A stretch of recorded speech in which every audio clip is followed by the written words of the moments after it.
ఇప్పుడు మీరు ఇందాక చెప్పినట్టుగా ఇంతమంది హీరోయిన్లు, ఓ పెద్ద సర్కిల్ ఆఫ్ హీరోయిన్స్ మధ్యలో ఆమని గారు కెరీర్ స్టార్ట్ అయినప్పుడు కానీ మీరు చెప్పినప్పుడు మీనా గారు, మీనా, రోజా గారు, అవును, రమ్యకృష్ణ గారు,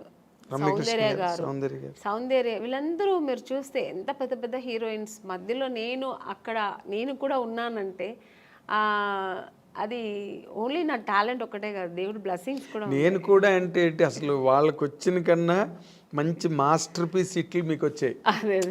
ఒక మిస్టర్ పెళ్ళం కానీ ఒక శుభలగ్నం అంటే మంచి క్యారెక్టర్స్ చేశాను నేను.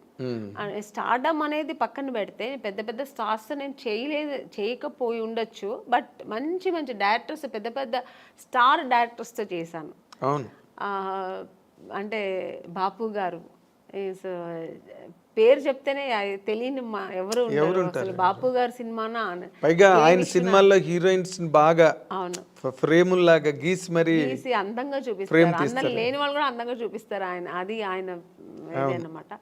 అలాగే కె విశ్వనాథ్ గారు, కె రాఘవేంద్రరావు గారు, దాసనారాయణరావు గారు, కృష్ణారెడ్డి గారు, ఇలాంటి వాళ్ళు డైరెక్టర్స్ అంతా చేసే అవకాశం, మంచి మంచి క్యారెక్టర్స్ చేసే అవకాశం, అది నా గాడ్ గ్రేస్. అదే ఇందాక ఇప్పుడు మీరు ఇంతమంది హీరోయిన్ లిస్ట్లో మీకు బాగా క్లోజ్ ఫ్రెండ్స్ అని చెప్పుకునే వాళ్ళు ఎవరండి? నాకు ఎందుకంటే మీకు ఆ ఫ్రెండ్షిప్ అన్న యాంగిల్ చాలా తక్కువ. అవునండి, నేను ఎక్కువ ఫ్రెండ్స్ ఎక్కువ మెయింటైన్ కాదు, నేను ఎవరితో ఎక్కువ మాట్లాడను కాబట్టి మూవ్ అవ్వను. సో అందుకని నేను ఎక్కువ అలా మూవ్ అయ్యి మాట్లాడే ఒక హీరోయిన్ సౌందర్య గారు. ఎందుకంటే అది ఎలా కనెక్ట్ అయ్యానంటే, అమ్మాయి బెంగళూరు, నేను బెంగళూరు. సో ఇద్దరు బెంగళూరు బాలికలు. ఆ తర్వాత ఆ టైంలో మేము దగ్గర 3-4-5 పిక్చర్స్ కలిసి చేసాం మేము. సో చేసినప్పుడు అన్న చెల్లెలు, అమ్మ దొంగ, ఇలా చేసామన్నమాట. అది చేసినప్పుడు మేమిద్దరు ఆల్మోస్ట్ మా కాంబినేషన్ ఉండేది, ఇద్దరు పక్కన పక్కన కూర్చొని, ఆ అమ్మాయి కూడా ఒక కిడ్ లాగే, ఇంకా వేరే ఏం ఉండదు ఆలోచన. మా కన్నడ సినిమా సాంగ్స్ పాడుకుని, ఆ కన్నడ మాట్లాడడం అనేది అమ్మాయికి నా మీద ఎక్కువ ప్రేమ వచ్చేసింది, నాకు ఆ అమ్మాయి మీద ప్రేమ వచ్చింది. కన్నడ సాంగ్స్ మాట్లాడడం, ఇలా కనెక్ట్ అయ్యాం అనమాట. అయ్యి అలాగా తన పర్సనల్స్ నాకు చెప్పుకోవడం, నా పర్సనల్స్ అమ్మాయి చెప్పుకోవడం. ఆఫ్టర్ నేను మ్యారేజ్ చేసుకున్న తర్వాత వాళ్ళ అమ్మగారు ఫోన్ చేసి, ఎలా ఉన్నావు అమ్మని, ఇంత బిజీగా ఉన్నావు, ఎలా ఇంట్లో కూర్చున్నావు అనేవారు. ఆ అమ్మాయి కూడా నన్ను షూటింగ్ స్పాట్కి రమ్మని పిలిచేది. తను ఓన్ సినిమా తీశారు వాళ్ళ బ్యానర్లో. అవును, అప్పుడు ఇక్కడ బ్రదర్ అమరు, అవును, రామని నాకు బోర్ కొడుతుంది, ఒంటరిగా ఉన్నాను అని, ఎక్కడో మైసూర్ దగ్గర సోమనాథ్పూర్ అని షూటింగ్లో నేను వెళ్ళలేకపోయాను, వస్తానని చెప్పాను. సో అలా చాలా దగ్గర ఉండింది. ఆఫ్టర్ మ్యారేజ్ తర్వాత కూడా నేను ఫ్రెండ్షిప్ కంటిన్యూ అయిందంటే ఒక సౌందర్య. తన నాన్నగారు పోయినప్పుడు కూడా నాకు ఫోన్ చేసి ఓన్లీ ఏడ్ చేసి, నువ్వు ఇప్పుడు రా, నేను కలవాలి, నీతో మాట్లాడాలి నేను అంటే. టైం అప్పుడు 10 o'clock అయిపోయింది. నేను షూట్ చేసుకుని వచ్చాను హైదరాబాద్లోనే, తను ప్రశాంత్ కుటీర్లో ఉంది, నేను హోటల్లో ఉన్నాను. నేను కూడా ఏదో హోటల్లో ఉన్నాను. చెప్పేదాన్ని వెంటనే కారు వేసుకుని వచ్చాను అనమాట ప్రశాంత్ కుటీర్. వస్తే కూర్చొని, ఎందుకంటే అమ్మాయి సెంటిమెంట్గా ప్రశాంత్ కుటీర్ చాలా ఎంత పెద్ద హీరోయిన్ ఆ ప్రశాంత్ కుటీర్లో ఉండేది. మేమందరూ కూడా ఒక స్టేజ్ వచ్చిన తర్వాత హోటల్స్ మారాము, అమ్మాయికి అసలు మారలేదు, ఆ రూమ్ మారలేదు, ఆ ప్రశాంత్ కుటీర్ని వదలలేదు. అంతా వెజిటేరియన్ ఫుడ్. అవును, ప్రశాంత్ కుటీర్ బాగుంటుంది, అది ఒక ఈ హోమ్లీగా ఇల్లు అట్మాస్ఫియర్ ఉంటుంది. సో అక్కడ వెళ్తే అసలు నన్ను హగ్ చేసుకుని బోర్ ఏడ్చేసింది, చిన్నపిల్లలాగా ఏడ్చి. మా 4 పిల్లర్స్లో ఒక పిల్లర్ వెళ్ళిపోయారు నాన్నగారు, నేను అమ్మ ముగ్గురే ఉన్నాము అమ్మని అని ఏడ్చి.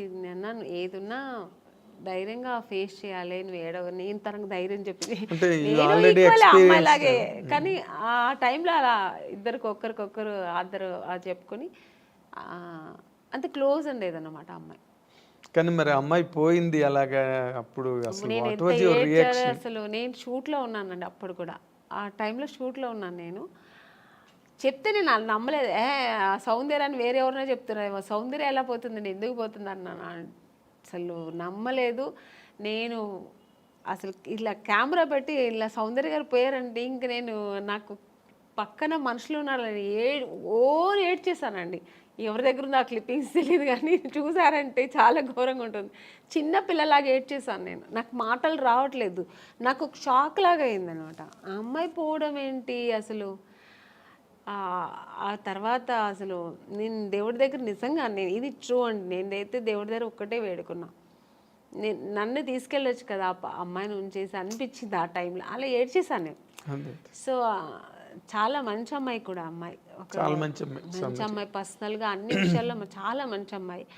ఆ టైంలో అలా ఫీల్ అయ్యాను అనమాట. ఇప్పుడు అమ్మాయిని తలుచుకున్న రోజు ఉండదు నాకు. ఎప్పుడైనా సినిమాలు వస్తే తన సినిమాలు చూస్తుంటే ఏడుపు వచ్చేస్తుంటుంది. నేననే కాదండి, అందరికీ సౌందర్య అంటే చాలా ఇష్టం. ఎందుకంటే అమ్మాయి ఎప్పుడు ఎవరిని ఒక్క మాట కామెంట్ చేయడం కానీ లేకపోతే ఇంకోళ్ళని క్రిటిసైజ్ చేయడం కానీ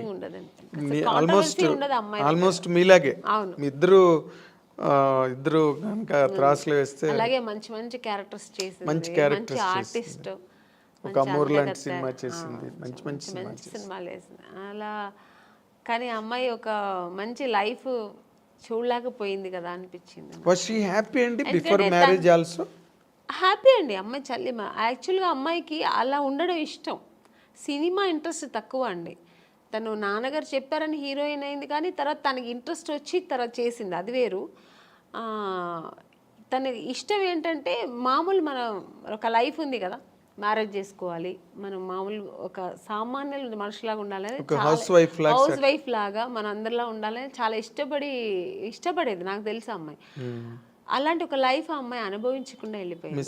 సినిమాలో ఒక అంత ఎదిగిన అమ్మాయి ఒక పర్సనల్ లైఫ్ అనుభవించకుండా వెళ్ళిపోయింది అనేది తలుచుకుంటే చాలా బాధ. అదే జగపతి బాబుని చేసుకుంటుందని ఒక టైంలో లేదండి. అసలు ఆ జగపతి బాబు గారికి ఆ థాట్ లేదు. ఆయనకు ఆల్రెడీ మ్యారేజ్ అయ్యి పిల్లలు ఉన్నారు.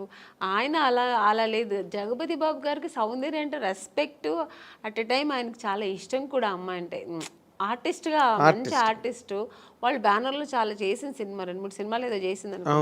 సో అంతే తప్ప అలాంటివి లేదు. సౌందర్యకైతే అసలు ఆ థాటే లేదండి, అస్సలు లేదు. మీకు ఆ థాట్ ఉంటే అమ్మాయి, ఎందుకంటే వాళ్ళ అన్నగారు చెప్పిన అమ్మాయి అబ్బాయిని పెళ్లి చేసుకుంటుంది. వాళ్ళ అన్నగారు చెప్పారని అమ్మాయి చేసుకుంది. వాళ్ళ అన్నగారు చెప్పి ఏ మాట, నాన్నగారు ఉన్నంత వరకు నాన్నగారు మాట వినేది. చిన్నపిల్లలాగే అండి వాళ్ళ ఇంట్లో. నెక్స్ట్ అమ్మకి కూతురులాగే ఉండేది తప్ప చెల్లెలాగా ఉండేది కాదు. అమ్మరు ఏం చెప్తే అది వినేది. అలాంటి అన్నప్పుడు ఇంకా జగపతి బాబు గారి మీద అలాంటి అసలు అదంతా ఊరికి ఇండస్ట్రీ అంతా విపరీతంగా మాట్లాడుకున్నారు. లేదండి, మీ చెవిలో పడిందో లేదో నాకు తెలియదు, తెలుసు నాకు కూడా, బట్ లేదు అలాంటి లేదు. ఆ అమ్మాయికి లేదు, జగపతి బాబు గారికి కూడా లేదు అలాంటి. ఆయన అసలు అందరితో బాగా క్లోజ్ గా మాట్లాడతారు. అలాగే ఆ అమ్మాయితో కూడా ఉండేవారు అనమాట. కాకపోతే అంటే ఎక్కువ సినిమాలు కలిసి చేశారు, అందుకని అలా వచ్చింది అది. వాళ్ళిద్దరూ కొంచెం ఒక 4-5 సినిమాలు కలిసి చేశారు ఆ టైంలో. అవును. తర్వాత